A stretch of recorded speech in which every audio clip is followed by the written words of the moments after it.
Halo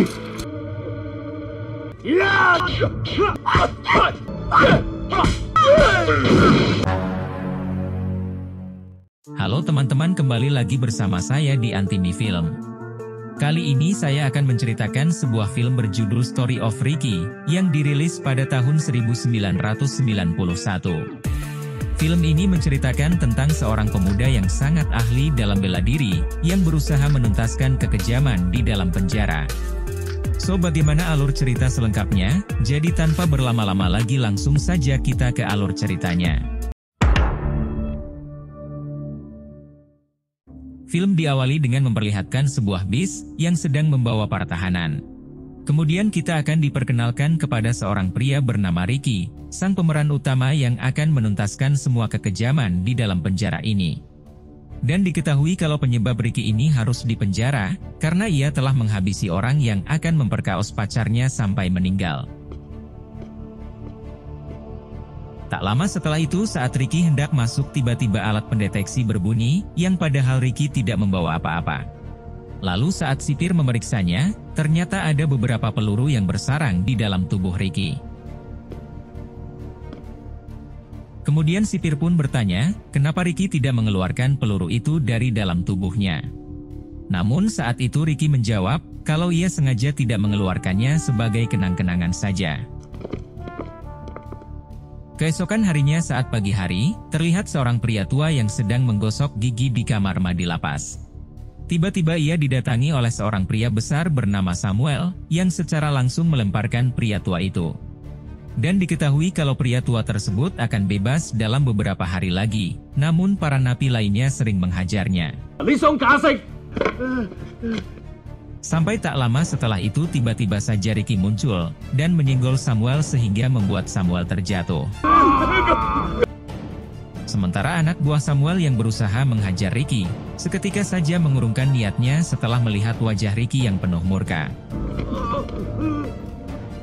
Singkat cerita, Pak Tua tadi pun tak kunjung dibebaskan, karena untuk bebas ia harus mendapatkan izin dari napi yang berkuasa di penjara itu. Hingga karena hal itulah Pak Tua pun menjadi frustasi lalu mengakhiri hidupnya sendiri, sampai membuat Ricky sangat bersedih atas kematiannya. Keesokan harinya saat Ricky sedang mandi, tiba-tiba ada seorang napi berbadan besar, yang menghajar Ricky sampai membuatnya terpental. Ternyata pria besar itu anak buah Samuel, yang disuruh Samuel untuk menghabisi Ricky saat ini juga. Namun hanya dengan satu kali pukulan saja, Ricky pun dapat dengan mudah menghajar pria besar itu sampai tewas. Kemudian Ricky dihampiri oleh seorang pria yang terlihat sangat ahli, dan ia bernama Oscar. Saat itu, Oscar mengatakan kalau Ricky harus tunduk kepadanya, dan jangan sekali-kali membuat masalah dengannya. Lalu karena kejadian itu Ricky pun dibawa ke ruangan seorang pria bernama Musang, yang merupakan seorang asisten dari kepala sipir. Sebelum memberi hukuman kepada Ricky, Musang pun mengambil beberapa info dari Ricky, termasuk foto pacar Ricky yang sudah meninggal. Lalu tangan Ricky juga sempat dilukai dengan tangan bajak laut Musang, dan ia juga sempat dipukul beberapa kali. Namun seketika saja Ricky yang murka pun teringat dengan almarhum pacarnya, sampai kemurkaannya menjadi semakin memuncak lalu tiba-tiba. Namun Ricky yang tidak ingin membunuh Musang, ia lantas mengambil kembali foto kekasihnya sebelum akhirnya ia pergi dari ruangan itu. Selain ahli dalam bela diri, Ricky juga ahli dalam bermain seruling, karena dulunya ia adalah mahasiswa musik.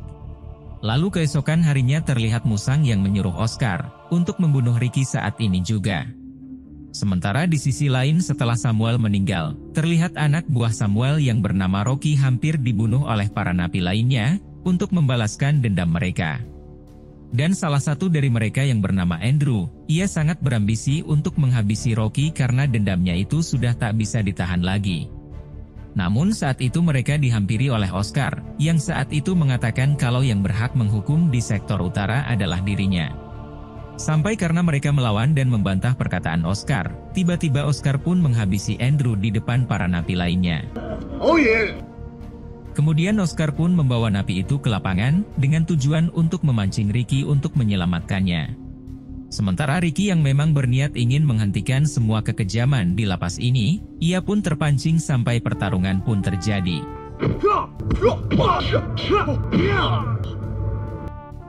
Saat itu Oscar berhasil membuat mata dan tangan Ricky terluka, sampai Ricky sempat kewalahan oleh serangannya.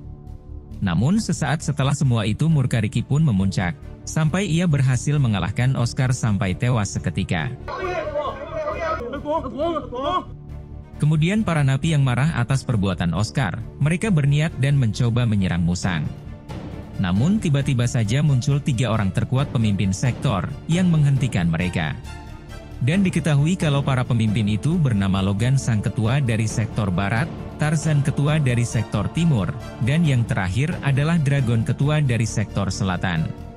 Namun saat itu Ricky meminta para napi lainnya untuk berhenti, dan langsung membawa mayat Andrew dari tempat itu. Setelah kematian Oscar, asistennya yang bernama Shinji, kini harus sendirian dan mengisi kesepiannya dengan meniru kebiasaan Ricky, memainkan musik dengan selembar daun. Sementara Ricky yang tak sengaja melihatnya, ia mencoba untuk mengajari Shinji tentang bagaimana cara memainkannya. Namun betapa terkejutnya Ricky ketika melihat kalau lidah Shinji yang ternyata sudah terpotong. Sampai karena hal itulah kemudian Ricky pun memberikan Shinji seruling miliknya, agar Shinji tetap bisa memainkan musik. Kemudian Shinji yang sangat senang atas pemberian Ricky, ia lantas memberi Ricky sebuah bunga terlarang bernama opium. Saat itu Ricky pun sangat terkejut, karena mengetahui kalau bunga terlarang tersebut ternyata ada di dalam penjara ini. Sementara di sisi lain, terlihat Logan yang secara diam-diam melihat mereka berdua dari balik bayang-bayang.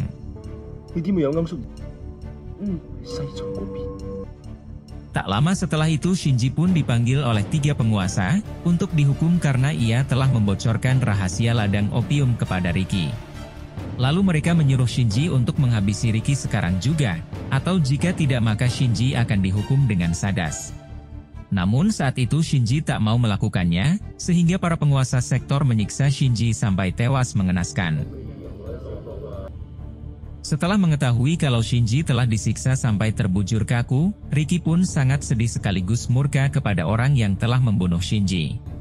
Kemudian dengan murkanya itu Ricky pun membakar ladang bunga opium di sektor barat, sampai Logan yang mengetahui hal tersebut sangat marah.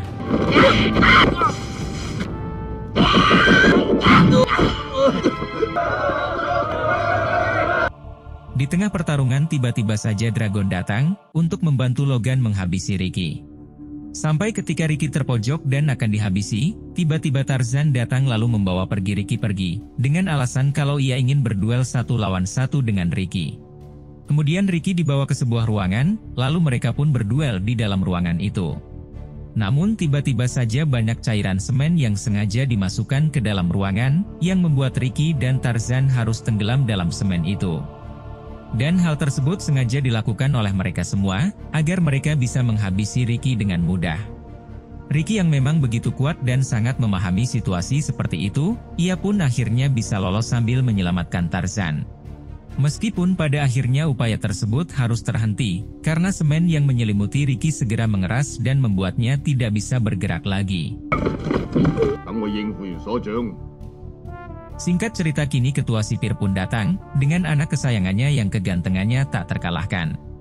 Namun saat anaknya ingin berlari di area karpet itu, tiba-tiba saja ia harus terjatuh karena ketidaksengajaannya. Sementara ketua sipir yang melihat hal tersebut, ia pun secara langsung memanggil orang yang memasang karpet itu, lalu memberinya pelajaran dengan sangat sadas. Tak lama setelah itu Musang memberitahu ketua sipir tentang ladang opium yang telah dibakar habis oleh Ricky. Mengetahui itu ketua sipir pun langsung menemui Ricky, yang saat itu sedang ditahan dengan tangan dirantai di sebuah sel. Lalu saat ia hendak mendekati Ricky, tiba-tiba saja Ricky terbangun dan langsung menarik ketua sipir. Sampai sesaat ketika Ricky sedang murka kepada ketua sipir itu, tiba-tiba Tarzan datang dan langsung menyerang Ricky, meskipun pada akhirnya Tarzan sendiri yang harus kalah. Lalu dilanjutkan dengan jatuhnya atap yang terbuat dari besi yang sangat berat, dan ketua sipir menyetrum dengan listrik bertegangan tinggi, sehingga Ricky harus tumbang karena tak bisa menahannya. Namun tanpa diduga Tarzan bangun dan menahan besi tersebut, sehingga Ricky dapat keluar dari dalam sel itu. Dan hal tersebut mungkin sengaja Tarzan lakukan karena ingin membalaskan kebaikan Ricky sebelumnya, dan sudah muak mengikuti perintah ketua sipir yang sangat licik. Saat itu Ricky lantas mencoba menyelamatkan Tarzan, namun sayangnya itu semua sia-sia sampai Tarzan tewas di tempat. Lalu Ricky yang murka mencoba menyerang ketua sipir, namun hal tersebut harus terhenti karena Ricky terkena setrum sampai tumbang. Tak lama setelah Ricky tersadar, ia mendapati kalau dirinya sudah berada di sebuah lapangan.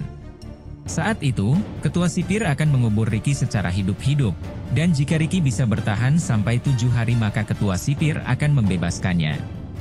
Lalu ketua sipir pun menyuruh para napi di sana untuk mengubur Ricky secara bergantian, namun para napi menolak dan tidak mau melakukannya. Sampai karena hal tersebutlah kini orang-orang yang menolak pun harus ditembak di tempat, sehingga para napi lainnya tak bisa berbuat banyak dan terpaksa menuruti perintah ketua sipir.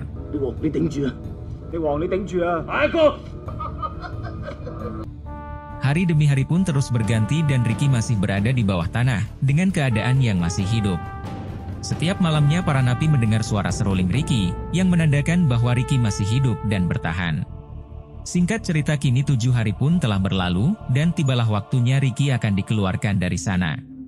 Namun kepala sipir yang mengetahui kalau Ricky bisa bertahan, ia malah mengingkari janjinya lalu menyiksa Ricky dengan sangat sadas.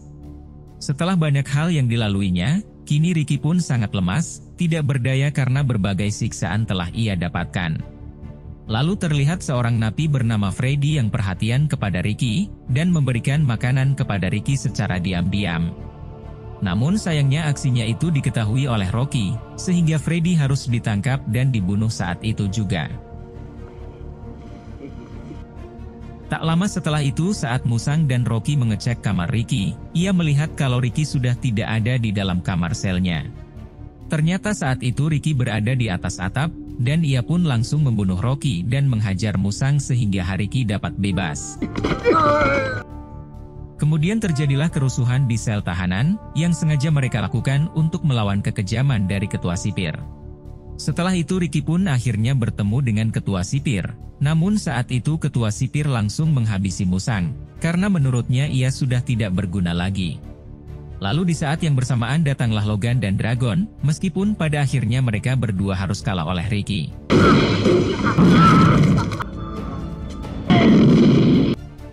Setelah menghabisi kedua penguasa sektor itu, kini harus berhadapan langsung dengan ketua sipir, yang ternyata memiliki kekuatan merubah diri seperti monster.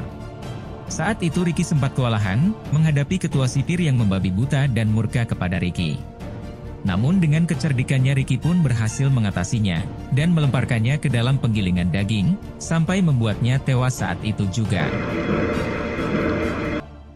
Setelah itu Ricky pun keluar, lalu dengan kuat ia memukul tembok besar dengan tangan kosong. Sampai karena hal tersebutlah tembok itu pun menjadi roboh, sehingga kini Ricky bisa keluar dan menghentikan semua kekejaman di dalam penjara itu. Lalu, film pun tamat. Nah, jadi itulah tadi alur cerita filmnya guys. Jika suka dengan video ini silahkan like, dan jika ada kritik atau saran silahkan tulis di komentar. Terima kasih sudah nonton sampai akhir, dan salam dari Antimi Film.